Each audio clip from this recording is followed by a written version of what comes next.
반갑습니다. 부동산 전망하는 남자 골든마우스 인사드립니다. 최근 들어서는 깡통 전세 뉴스나 보증 사고가 많이 일어난다는 그런 뉴스들을 보셨을 거예요. 어떨 때 그러한 일들이 생길까요?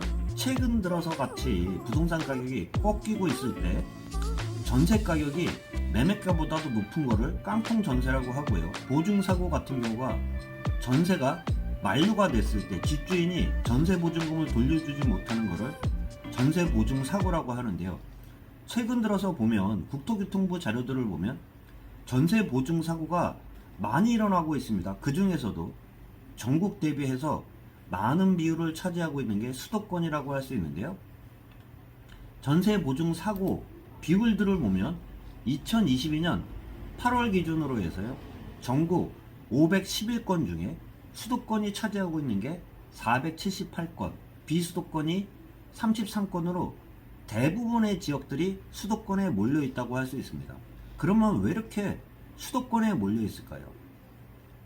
원인들을 좀 따져보면요. 당연히 전세 보증금을 반환을 못했다는 것은 내가 실수요자가 아니라 내 집이지만 다른 사람한테 전세를 주는 물건이라고 할 수 있잖아요. 투자 목적으로 산 그러한 전세 임대 매물 같은 경우가 최근 들어서 전세 가격이 하락하자 그 갭 차이만큼 빼주지 못하는 경우들이 생기기 때문에 전세 보증 사고가 일어난다고 할 수 있는데요. 시세가 떨어졌으면 시세 떨어진 만큼 가격들을 낮추면 여전히 전세는 잘 나갑니다. 그렇지만 그 갭 차이만큼 빼주지를 못하기 때문에 그러다 보니까 시세 대비 여전히 비싸기 때문에 새로운 세입자를 구하지 못하는 상태에서 전세 보증금을 돌려주지 못하는 전세 사고가 일어난다고 할 수 있습니다. 거기다가 선순위 근저당권이 있는 경우 같은 경우는 최악의 경우 경매로 집행이 되면서 집까지 날리면서 본인도 본인이지만 임차인 입장에서도 경매가 집행되면서 전세 보증금을 온전히 받지 못하는 그러한 경우들도 생길 수밖에 없습니다. 통상적으로 전세가율을 말씀드려보면 전국 대비해서 비수도권보다 수도권이 전세가율이 낮은 게 통상적이에요. 거기다가 아파트가 연립 다세대보다는 전세가율이 낮은 게 통상적인데요. 한국부동산원에 따르면요. 최근 기준 전세가율 같은 경우가 아파트의 경우에서도 전국 74.7%, 수도권이 69.4%, 비수도권은 78.4%입니다. 제가 말씀드린 것처럼 수도권이 아파트가 전세가율이 낮은 게 통상적인데요. 그 중에서도 보증사고가 많이 일어난다고 할 수 있는 게 통계들을 보면 아파트 대비해서 연립 다세대가 많이 일어난다고 할 수 있습니다. 전세가율을 보면 전국 연립 다세대 같은 경우가 83.1%, 수도권이요 83.7%로 아파트와 반대로 수도권 같은 경우가 연립 다세대가 전세가율이 더 높습니다. 83.7%를 차지하고 있고요. 비수도권은 78.4% 반대 현상이 일어나고 있으면서 최근에 보증사고 같은 경우도 수도권에 집중되고 있다고도 할 수 있습니다. 잠깐 말씀드린 것처럼 거기다가 선순위 근저당권이 있는 경우 같은 경우가 있다 그러면 경매가 집행되면서 보증금을 온전히 돌려받지 못하는 경우들도 생기는데요. 경매 낙찰률과 낙찰가율을 봐도요 계속 낮아지고 있습니다. 전국적으로 경매 낙찰률을 보면 35%밖에 되지 않는 상태에서 경매 낙찰가율도 82.7%밖에 안 됩니다. 수도권을 보면 수도권 같은 경우도 낙찰가율이 85.2%, 100% 미만으로 떨어지고 있는 상황이라고 할 수 있는데요.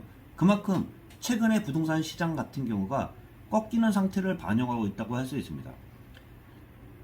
최근 서울 3개월 기준 아파트 전세가율들을 보면 금천구가 76.6%, 강서구가 71.9%, 은평구가 70.2% 순으로 높은 순을 나타내고 있는데요. 연립 다세대 같은 경우는 전세가율이 워낙 높은 상태에서 낙찰가율보다 더 높은 상태가 생기기 때문에 경매가 집행됐을 때 전세보증금을 온전히 돌려받지 못하는 경우들이 생길 수밖에 없는데요.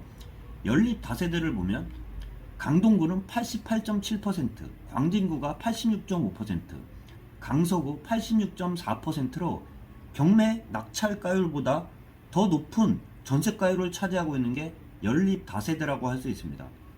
그런 상태이기 때문에 전세 보증 사고가 많이 일어나면서 깡통 전세 및 보증 사고가 많이 일어날 수밖에 없는데요. 현업에 있다 보니까 전세를 구하시는 분들 같은 경우는 당연히 싸고 깔끔한 집이 있으면은 당연히 최우선 순위겠지만 둘 중에 하나를 선택할 수밖에 없는 그러한 상태가 처한다 그러면 집 상태보다는 내 전세 보증금을 안전히 보존할 수 있는 그러한 집이 최우선이 돼야 된다는 그러한 얘기도 예전 영상에 좀 많이 드렸다고도 할 수 있습니다.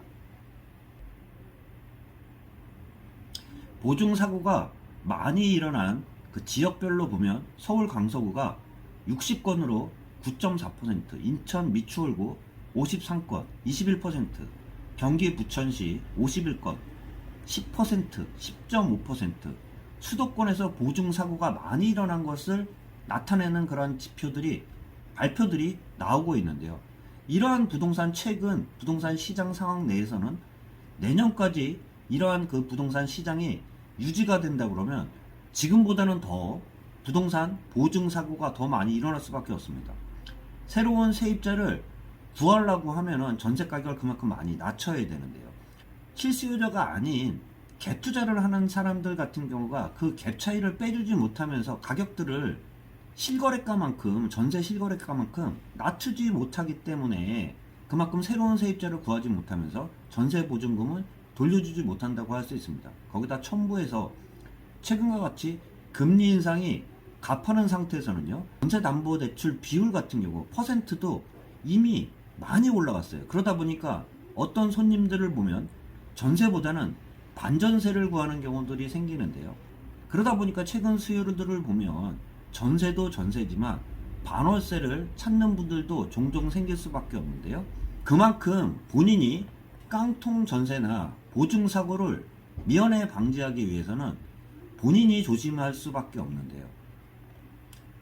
위치, 교통, 편의시설 그런 것도 최우선이겠지만 가장 우선시해야 되는 게 전세 보증금을 온전히 지킬 수 있는 게 최우선이 되어야 된다는 말씀과 함께 선순위 근저당권이나 선순위 임차인에 대한 권리 분석을 할 수 있어야지 내 온전한 전세 보증금을 지킬 수밖에 없기 때문에 그러한 보증 사고가 일어나지 않으려고 하면은 권리 분석을 하면서 그 주변에 부동산 시세에 대한 전세 금액 같은 경우도 확실히 깨고 있어야지 본인이 그러한 경우들을 겪지 않는다고 할 수 있습니다. 오늘은 전세 깡통 전세와 전세가율이 역전이 되면서 보증 사고가 일어나고 있는데요. 이러한 추세가 좀 더 이어질 수 있는 그런 추세이기 때문에 주의를 기울이라는 말씀과 함께 영상 찍었습니다. 참고하시길 바라면서 영상 마치도록 하겠습니다. 골든마우스였습니다.